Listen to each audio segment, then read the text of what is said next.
If you've ever built your own PC, then you probably agree that cable management is one of the worst parts of it. Well, the folks at MAINGEAR agree, and to that end, they've built a brand new type of PC that they're calling a Zero PC. In that, they have a special motherboard with hidden connectors, and all of your cabling goes behind that, hidden from view, leaving the entirety of your PC wide open. Too good to be true?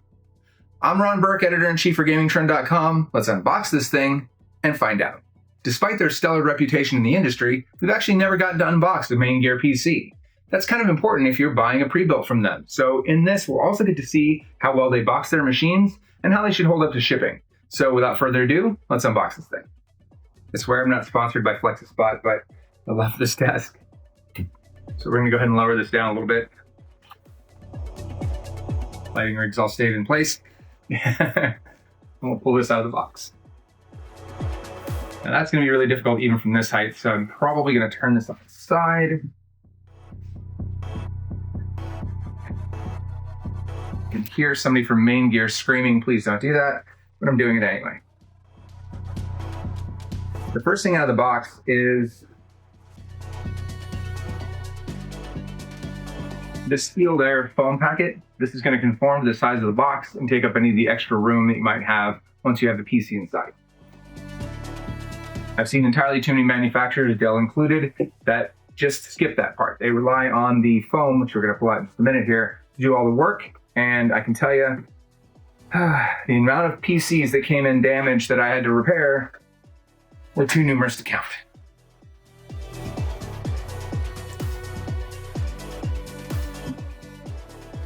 Trying to do this very carefully and stay on camera.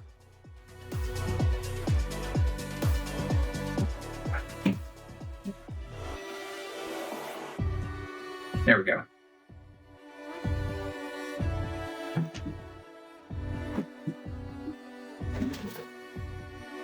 All right.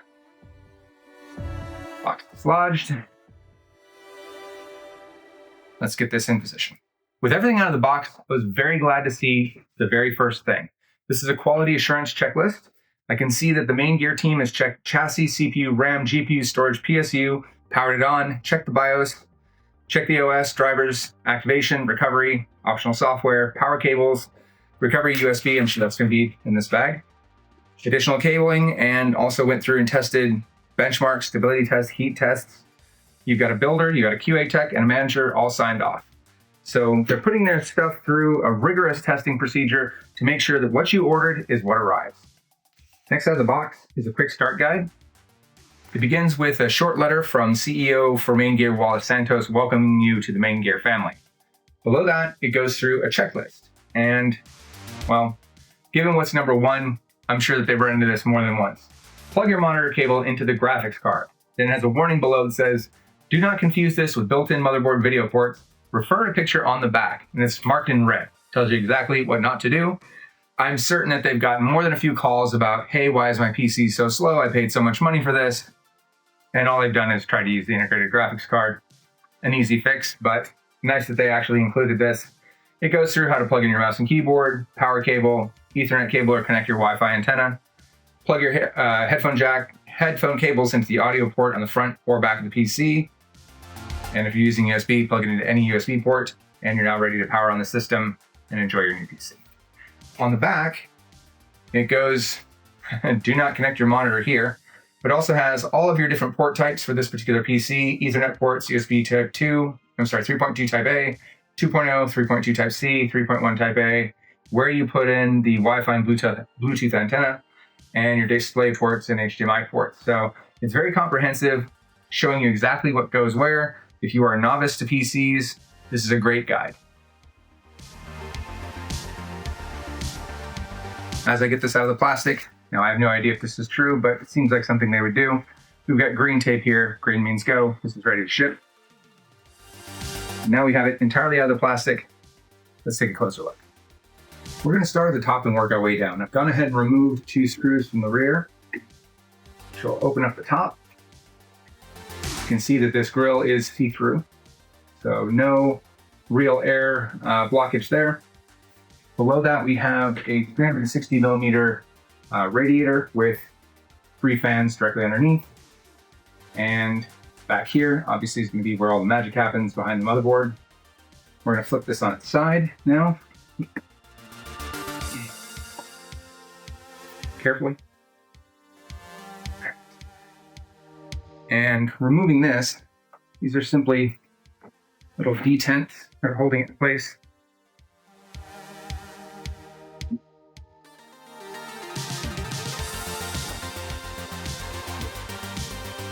And now we can get a closer look at what's inside. Just at first glance, you can see there are a number of improvements to the graphic mounting system. I may actually get one of these for my own case.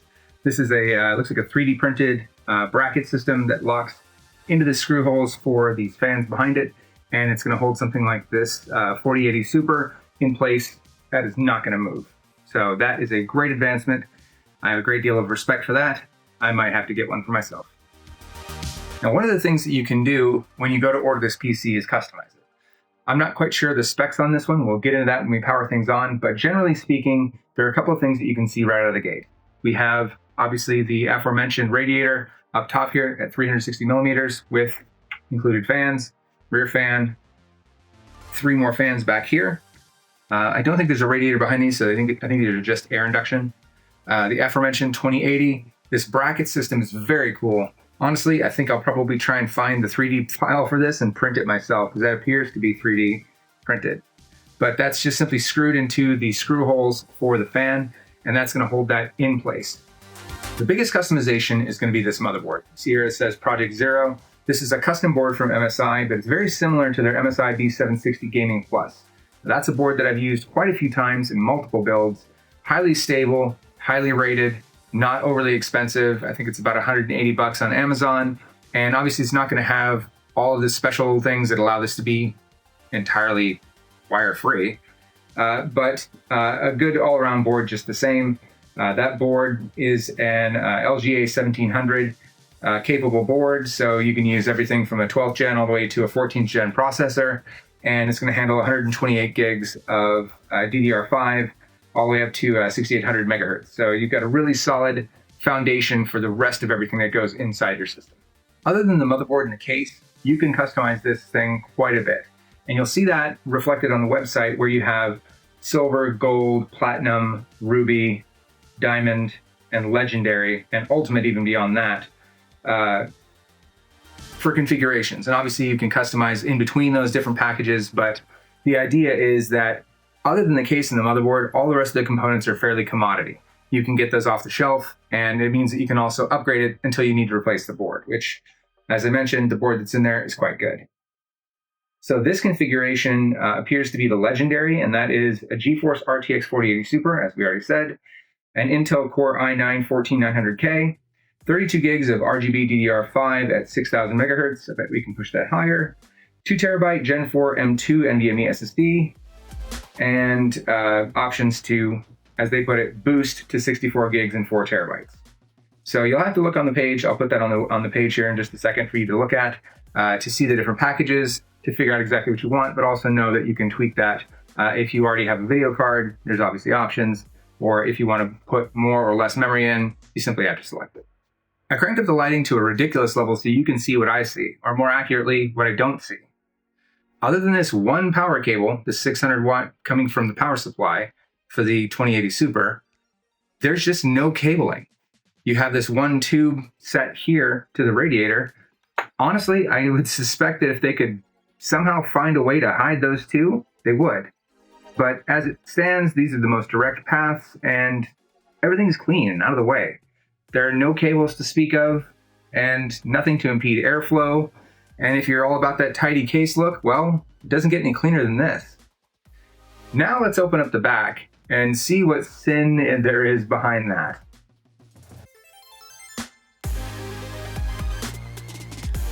Looking at the back, I see a lot of really great cable management and only one really bad habit.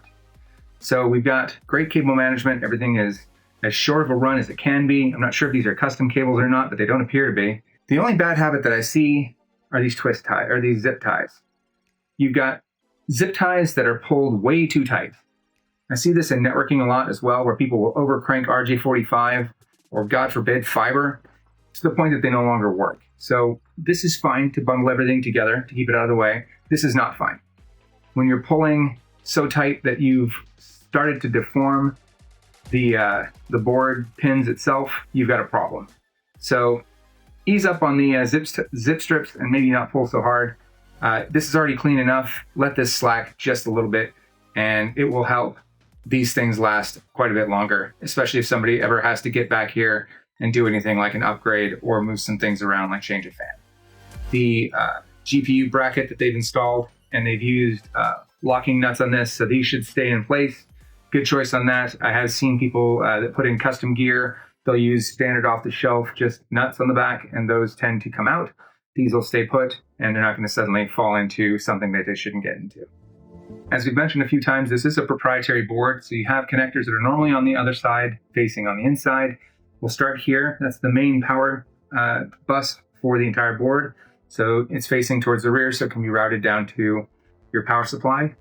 This has an 850 for the power supply. Below that, we have, this is the USB-C header, and it looks like they put in a custom connector to allow that to go 90 degrees. So standard connector here, 90-degree angle in there. This next one is your USB 3.0 header. So that's going to be all of your standard USB Type A ports. The last ports are these two here. These are ports that normally face down. Sorry, all of you in Britain, what I just said twice. These normally face down, they're facing upwards this way. And then we have the wiring that heads back down here to the power supply. Jumping back to the front for the last few things, we have the couple of ports that are on the front. You have your power button here, an LED button here to cycle through your various LEDs.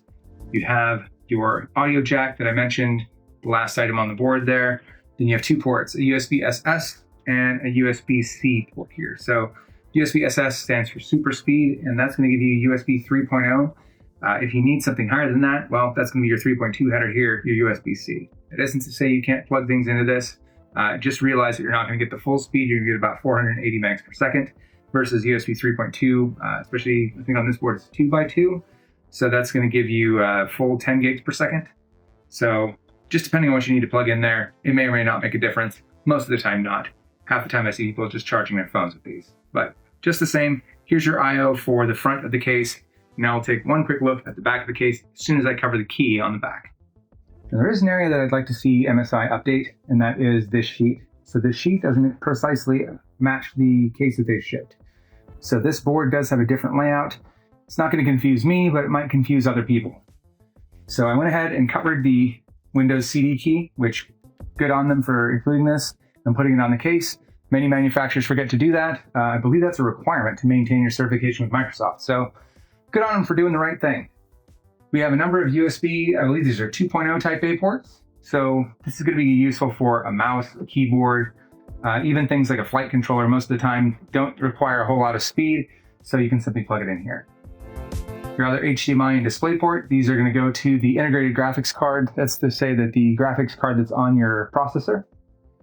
Down here we have our first USB 3.2 port. So that is a super speed port. We mentioned that just a minute ago. And then this Type C is a super speed 20, which is to say that's going to go 20 gigs per second.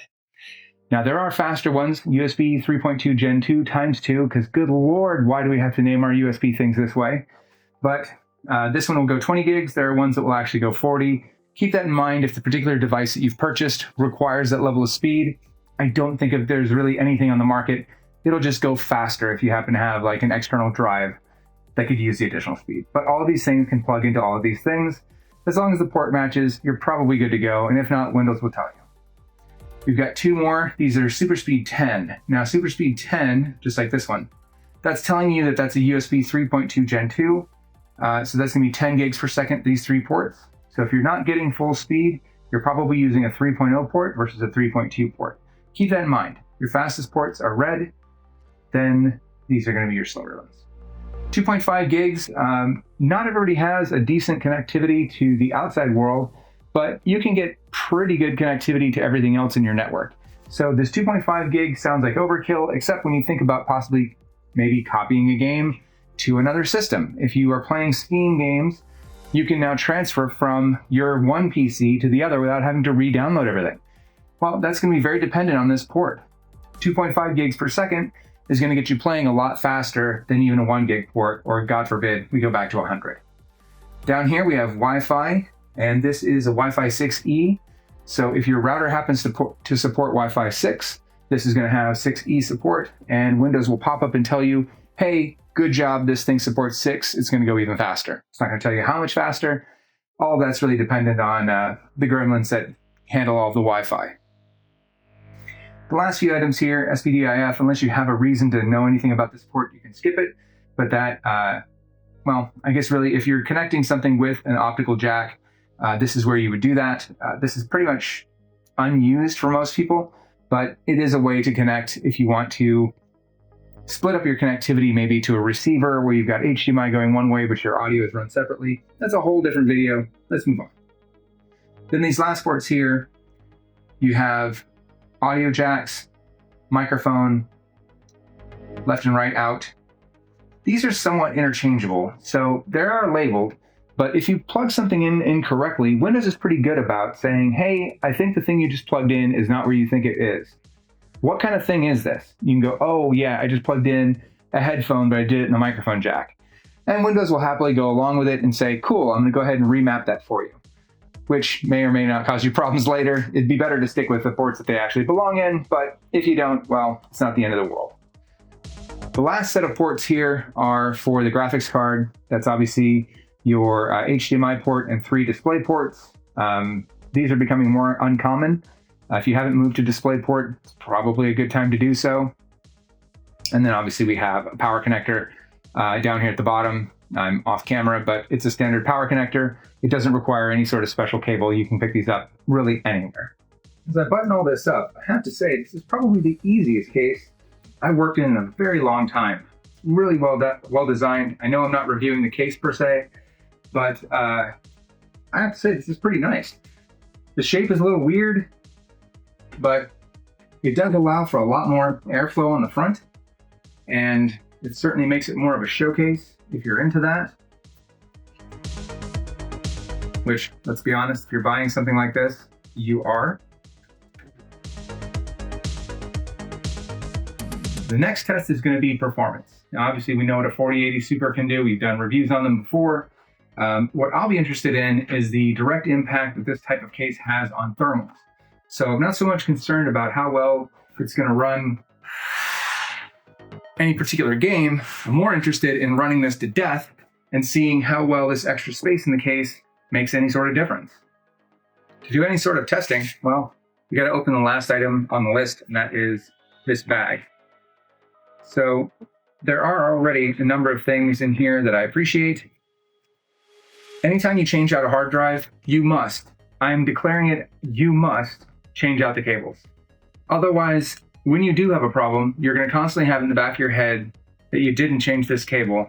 These are incredibly cheap. Change them when you change a drive. It'll spare you a whole lot of headache later. It's nice that they included some just for fun.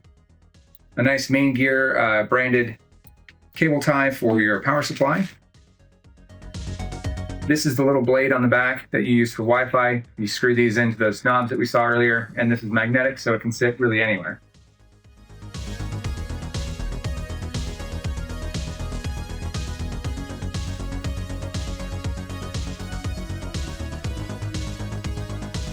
Now, one of the things that I do appreciate when you put a good power supply in, it comes with a lot of extra cabling, and MAINGEAR either doesn't want to store this, which I would totally understand, or feels like you should own it because you bought it. So they've gone ahead and included all the power strips that you might need, power plugs that you might need if you were to add something or need to change something. So if for whatever reason you decided that you wanted a stack of mechanical drives down here, maybe you're setting this up as a really expensive NAS server and also game server, I don't recommend that. You could plug in these cables and run them in somewhat of a stealth way down here through the bottom part of the tray. And the cables are there to do that. Same thing with these. These are for plugging in SATA drives, some replacement PCIe parts. So again, if you were to happen to need it, I can't think of why you would with the connectors that are in here, but they've gone ahead and included them. MAINGEAR stickers and logos. And then the last item here is an item that I appreciate, and I've never actually seen separately, so I'm going to be stealing this part number to go get some for myself. Anytime you put it in an M.2 drive, there's always a chance that you're going to drop the tiny, tiny screw. And when you drop the tiny, tiny screw, once you're done crying, you can find them occasionally on Amazon to replace them. And hopefully you get the right ones that go into your board. These guys were nice enough to include instead a little locking mechanism. So this replaces that little screw, it screws into the spot, and instead has a little latch. So that way, when you're changing out your M.2, you simply move the latch, remove it, put the new one in, close the latch, you're done. No tiny screw to lose, no tears. Thanks for including it. I'm quite sure if I opened this up, I would see that they've already put the latch in place on this board.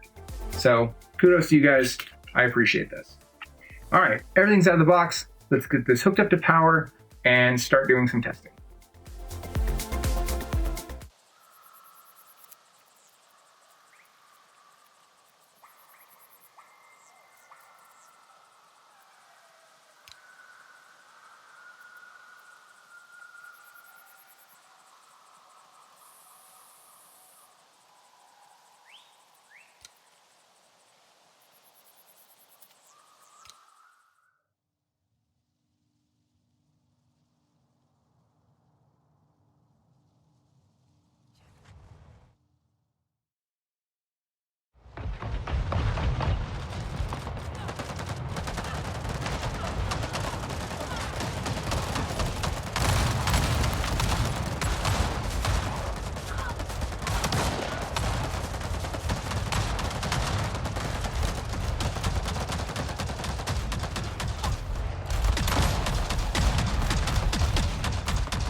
Now, obviously, MAINGEAR doesn't actually make anything inside this box, they simply assemble it.